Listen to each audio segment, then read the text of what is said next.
opposition is that, concretely, and I quote him verbatim, that in a democracy, it's not only the number of people that are important, but the interests that matter. Or to put it a different way, Madam Speaker, is that all men are equal in a democracy, but that some are more equal than others. And we reject and utterly denounce that principle, Madam Speaker, because we believe that in a democracy, it is true that corporate interests are important, that they have a role to play in society, but that just like their interests, and the interests of unions, the interests of environmental groups, of women's rights groups, of homosexual groups, all of those interests need to be balanced against one another. And now that begs the question, what mechanism then do we use, and what sort of policies do we put in place to effectively balance the whole range of divergent interests which are not always aligned with one another? Let me give you 3 responses to opening opposition statement. Now, opposition tells us that corporations are oppressed, and we tell you first of all that is a completely untrue statement and it couldn't be further away from reality. First of all, we see that they form the majority of finance for most political campaigns in the United States, which means that just from a sheer amount of monetary influence in terms of the decision-making process, they occupy 80 to 90% of these politicians' brain space when they think about where they need to get their funding, who they need to please. So that's definitely not oppressed in any way whatsoever, given that a lot of regulators such as the Securities and Exchange Commission are staffed by ex-finance professionals from banks, given that the Treasury Secretary of the United States under Obama and under Bush were both actually from private banks themselves. We see very accurate business representation in government. We see that in many countries that investment promotion boards all across the United States, in the UK and France and Singapore, trying to attract companies to come to their country. So I don't think in any way governments are unaware of the benefits that corporations can bring, and in many ways actually do try to seek out these companies and bring those benefits to their countries. Now, they then tell us that society is irrational, and we tell you that's not the case, Madam Speaker. They're irrational only by the profit-motivating standards of businesses. And we tell you that is not a notion of rationality. That is one notion of optimization that may not actually please the entire society. Notions of welfare can take many different versions, and the business notion of it is only one of many. The point of democracy is indeed to champion people. And like opposition, when they challenge us, we will be proposing a system that only champions people. We put it to you, Madam Speaker, that corporations are only important insofar as they benefit people, insofar as they have a positive impact on the populations that they serve in that area, Madam Speaker. And so if the accusation on us is that we champion people, we fully and wholeheartedly embrace that, Madam Speaker. Now, the third thing they tell us is that the checks are sufficient, that there's transparency and that people are honest, or that they make decisions based on other factors as well. Well, we put to you that even under the case of transparency, the Obama campaign actually did not want to take super PAC money, but eventually halfway through the campaign decided to do so. Why is that the case? Because if you don't play by the dirty rules of the game, you will be eliminated. And rather than be eliminated, he had to fight for his own political survival. In this case, it is not a choice here, Madam Speaker. It's not a real choice for any of these politicians. They eventually have to bow down to the corporations. Honesty and integrity. In the case of bank regulations, in the case of the crackdown on Wall Street, promised by Barack Obama, none of that ever came to bear. Why not, Madam Speaker? Because it was clear that all of the Wall Street donations were going to Mitt Romney. All his campaign advisors told him, if you want to be re-elected, you better not crack down on them. You need to please some of your constituents. This is the sort of pandering to businesses in the pre-election campaign season that we are against, Madam Speaker, that we do not want to see represented. Now let me move on to my extension. What you tell you, Madam Speaker, that it is true that corporate interests should be manifested within society, but there already is a natural transmission mechanism for corporate interests. When corporations invest in a country, they create employment and jobs. When they pay taxes, those taxes go to the government and enable the governments to do their job. All of these things are already taken into account by politicians, Madam Speaker. Politicians and governments, they want to have higher taxes, they want to have positive revenues, they want to get out of debt, they want to create jobs. If jobs go down, they get voted out of office. And therefore, these are already on the top of their priority list. They want taxes and they want unemployment to be lower. And so when corporations promise that they can deliver these things, there is no longer any need for any financing, Madam Speaker. Naturally speaking, no thank you, sir. Naturally speaking, governments and politicians warmly welcome and warmly embrace all of these corporations that have positive benefits to society. Where then is corporate financing needed? Corporate financing is needed when the cost-benefit analysis from the side of the government is not in favor of corporations. When they say that, well, there are certain benefits to society, but they're outweighed by the massive cost that there are to society.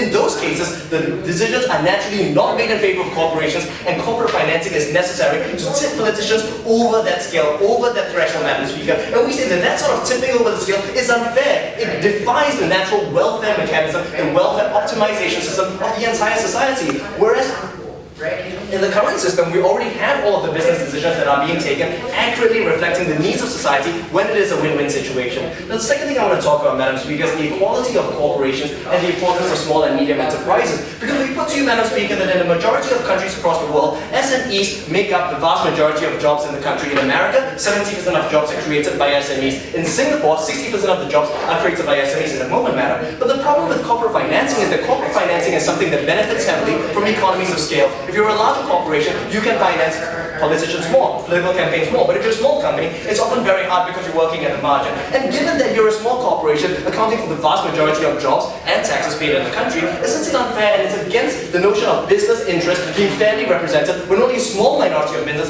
gets an outsized influence when actually they aren't the ones creating the jobs on that matter? Sir, tell me why then there's a guarantee that the president will just always follow the business interest? No, madam,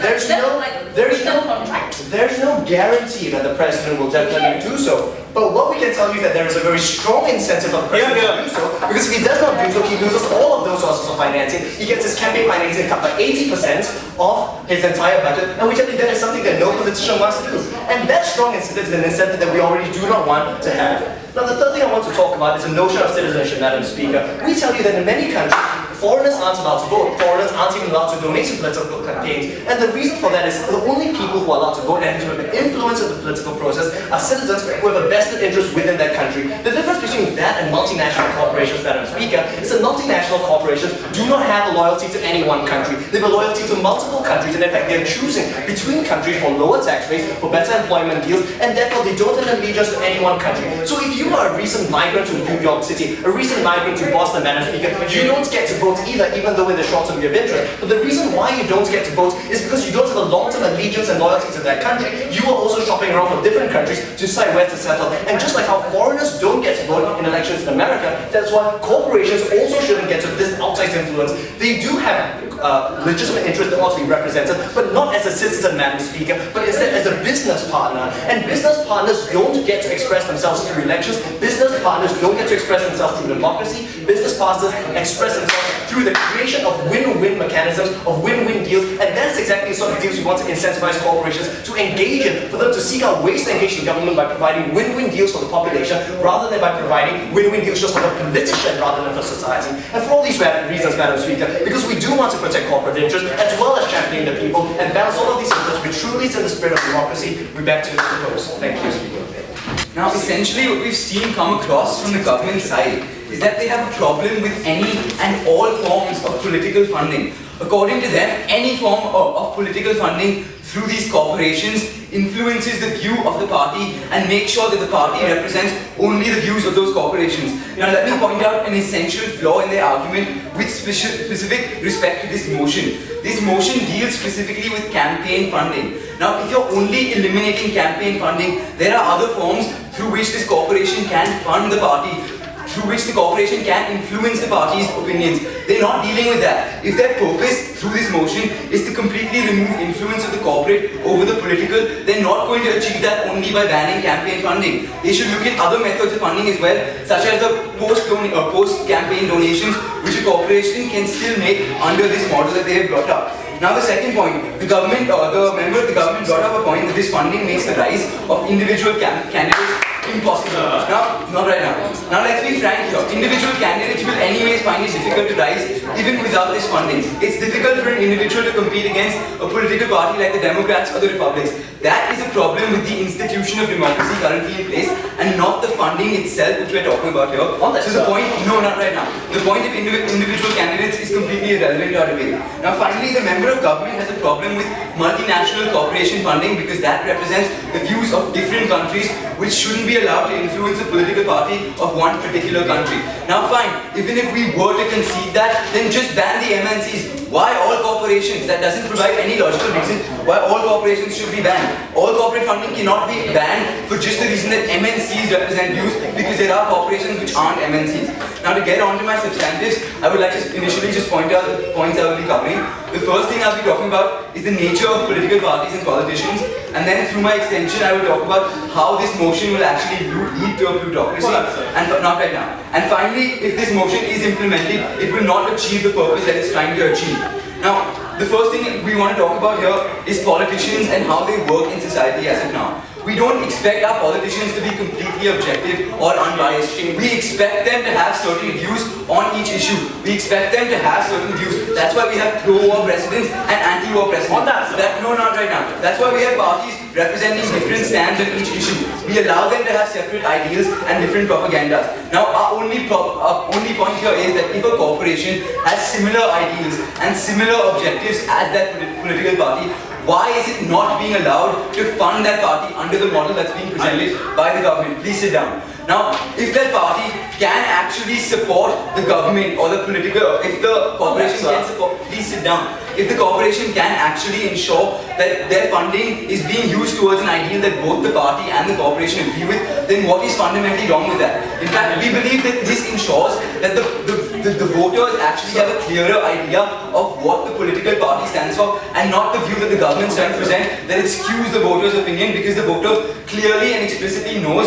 what corporation is funding the party and therefore what view the party will represent. Not right now. Now, the next point we'd like to talk about is politics without this external funding. What will exactly happen here? Now, clearly, if this external funding, which constitutes about 80% of their campaign funding, as came across through the member speech, is removed, the party will have to find other sources of funding, right? Where are they going to find this? They're going to have to find this through their internal funds. That's the only logical conclusion you can draw. Now, when they go through this internal funds for their campaigns, we're going to see certain parties which have more money and certain parties which have less money.